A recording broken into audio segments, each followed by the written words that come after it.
This is KGW News at Sunrise. The police are collecting and using data to make their process more precise and more efficient. That's exactly the same thing we do here in cancer research. This morning on Sunrise, investigative reporter Kyle Aboshi will tell us about a new team tackling car thefts, how cancer research is helping police break the cycle. Plus, it impacted me quite a bit that we were there because they took away our everything else. An internment camp for Japanese Americans during World War II could soon have a wind farm on the property. We spoke with people who support that and those who see it as desecration. They're indicating vehicles traveling faster than the speed of sound. That's a way to start your day, right? We love showing the rocket launches. This is the latest SpaceX rocket launch. We're going to explain the mission behind this latest launch coming up a little bit later in this hour of Sunrise. Good Thursday morning to you. Thanks for waking up with us. I know yesterday it was pretty icy in a lot of areas when we were driving in. What about this morning? I slept in yesterday morning. Oh, Fine. I know, Ron missed it. My goodness gracious. Welcome back to the back Sunrise and Show. feisty. Yeah. No, this morning we're fine, to answer your question. Okay. A lot of us are at 40. I do want to point out, because there's still a lot of talk about low snow levels. 900 feet in Forest Park, it's 35. Sylvan at 700 feet and 770 feet, it's 39. You get just east of Sandy up going into the Cascades, it's 33. But so that all shows that you've got to be above 1,000 feet to get sticking snow at this hour. We think that'll generally be the case for the next, between now and Saturday. So here comes the rain. There's a cold front right out here that's starting to pick up into our story. That solid band of rain will come into Portland around 9 o'clock or so this morning. There's radar picking up some snow in the West Hills, but again, I just checked the temperatures. It doesn't look like any of that is actually sticking. I do want to show you numbers. Christine asked about, is it icy? Well, look how warm we are. It's 40 in Tigard, Sherwood, West Lynn, Kaiser, Salem. Look at us, overachieving. 42 at noon, showers behind the front, 44 at 5 p.m. Back to you. All right, Rob, we'll check back in with you here in a few minutes. But right now, we do want to lead off our local news coverage this morning with a brand new KGW investigative report that looks at a unique and really an unlikely partnership to help crack down on Portland's car theft problem. Investigative reporter Kyle Aboshi shows us how local officers are working with cancer doctors to tackle the issue. 9900, I'm with him. It's 4:44 on a Friday afternoon, and Portland police officers from East Precinct are conducting a stolen vehicle operation. Their mission? Track down stolen cars and arrest those responsible. And to help do so, these officers are relying on data science in the same way sports teams use analytics and companies optimize performance. Erica Hurley is commander at East Precinct. It's a process, and that's what we're learning here, is how to use our data in a process that helps us do better work with less resources. Now, before we explain the process, let's talk about the problem. In recent years, the city of Portland has seen a record number of stolen cars. On average, a vehicle is stolen every 48 minutes in Portland. Not only does that stolen car create a real headache for the owner, but Officer Jose Jimenez admits they lead to other crimes.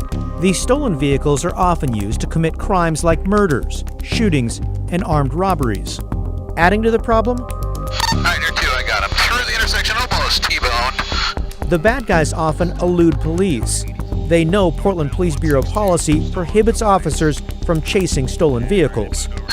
Coming up on a stale green, through the intersection, just collided. So to help tackle this growing problem, East Precinct created the Stolen Vehicle Operation in November of 2021.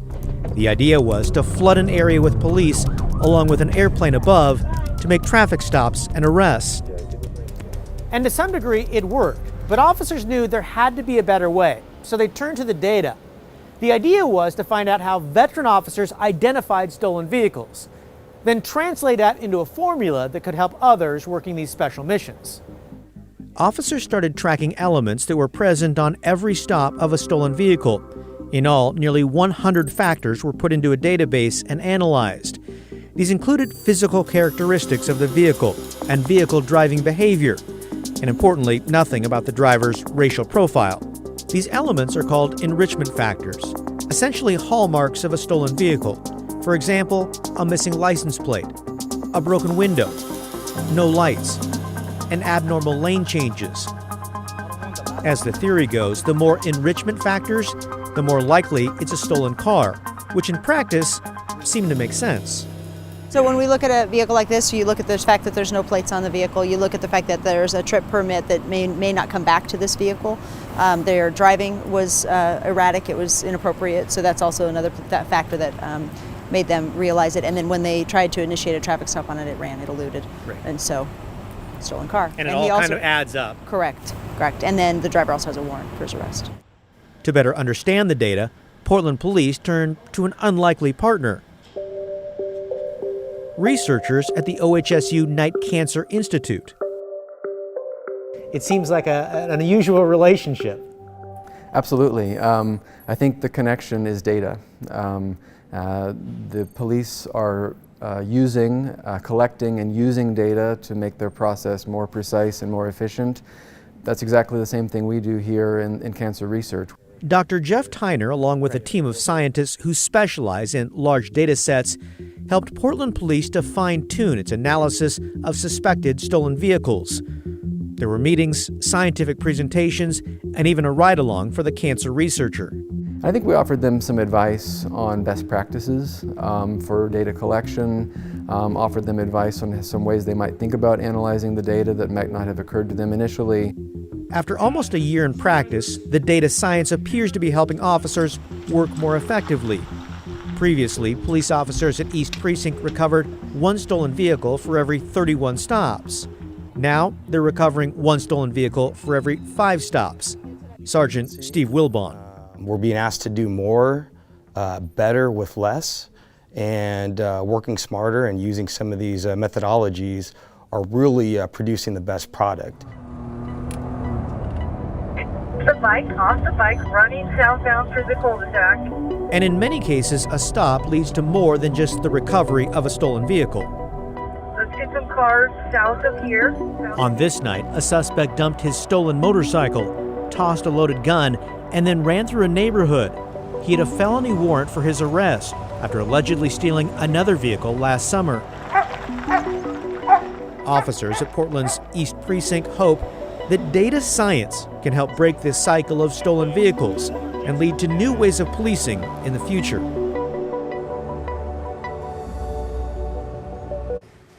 Again, that was KGW investigative reporter Kyle Aboshi reporting for us this morning. If you have a story for Kyle and the rest of our investigative team, you can call our tip line. It's right there on the screen, 503-226-5041, or you can send an email to investigators@kgw.com. Okay, now let's get you caught up on the morning headlines today. Salem police arrested a 17-year-old student after someone reported a threat on the South Salem High School campus just before noon yesterday. Police say a social media video showed a teen with a gun at the school. When they found the student, police say he tried to run, and then they discovered a knife and a loaded gun on him. The teen is now in the Marion County Juvenile Detention Center, facing several charges, including 2 counts of possession of a firearm in a public building. Today, Oregon Attorney General Ellen Rosenblum, along with more than 100 gun control activists in Salem, are expected to talk to lawmakers about strengthening gun laws and community intervention programs. They're also celebrating 10 years of Moms Demand Action and Students Demand Action, which both have more than 1,300 volunteers here in Oregon in total. Both groups are part of the Every Town for Gun Safety Network, which is the largest grassroots gun violence prevention group in the U.S.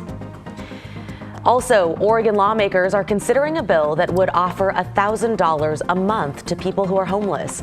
This would include people who are on the brink of homelessness as well, who make less than 60% of the area median income or spend more than half their monthly income on rent.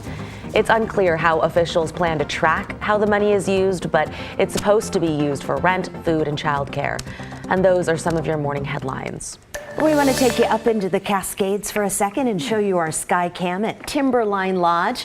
Rod is out here with us, and you have an advisory for the high country. I have no idea what the temperature is up there. Normally I look, but this morning I haven't looked. I will look. Look, one day off and you forget what you're doing. Let's go with cold. But we do know snow is coming. They should get about a foot up at the lodge during the day today. The front comes in this morning. Here's the snow advisory map in white from our friends at the National Weather Service, basically covering the Coast Range and the Cascades and the higher elevations up in Clark County. Advisory for snow near 1,000 feet and higher. So you get just around above 1,000 feet, maybe 2 to 3 inches. But then, as I mentioned, you get in the Cascades a foot. Could be 3 to 4 inches over the higher Cascade passes of Highway 6 and 26 today. Right now, those passes in the Coast Range look to be good. The precipitation machine is just really starting to crank up. Here's our front, that solid band now moving across the Long Beach Peninsula and into Clatsop County. We've got rain showers picking up in the valley. Again, the white or the higher elevations, generally just above 1,000 feet, picking up the chance of sticking snow at this hour. 40 in Salem, 40 in Kelso, Portland 43. So clearly there's no temperature issue at all from Seattle all the way down to Eugene. We are A-OK. It's even warm out along 84 in the Gorge. The Dow's 40 and Hood River is pretty similar to that number. Here's that Sunset Highway temperature at 1,400 feet up in the Coast Range, holding right now at 36 degrees. But there could be, actually I think there will be eventually some snow sticking right there behind that front during the day today. Government Camp, it's been dry, of course, up there. They have not really started to see the snow pick up, but they will. A well-plowed but snow-covered Government Camp, Highway 26, 25 degrees. Here's Futurecast in green, showing the rain band coming into the valley mid-morning. This is 9 a.m. That's when the front arrives. We could get some south winds popping 25, 30, 35 mile per hour gusts, and the front passes. The winds turn more back to the west, and it'll be the typical scattered showers behind that front. Here we are at 3 o'clock. This afternoon. 7-day forecast numbers for you. So today 45, there's another system that comes in Saturday. I think between today, tomorrow, and Saturday, it's just kind of rain at times. Overnight lows above freezing. Snow levels pretty close to 1,000 feet or just a little bit higher. And then starting Saturday night into Sunday, Monday, and Tuesday, these are all days with just sun breaks, scattered shower possibilities. And if you get a heavier shower at night, there could be a wintry mix or some dustings of snow, but any little thing we would get would quickly melt with daytime highs in the 40s. March is coming in like, do I get to do it? Drew's like, don't do it like a lion. Roaring. It's cold. All right, Rod, we'll have more from you coming up here in just a few minutes.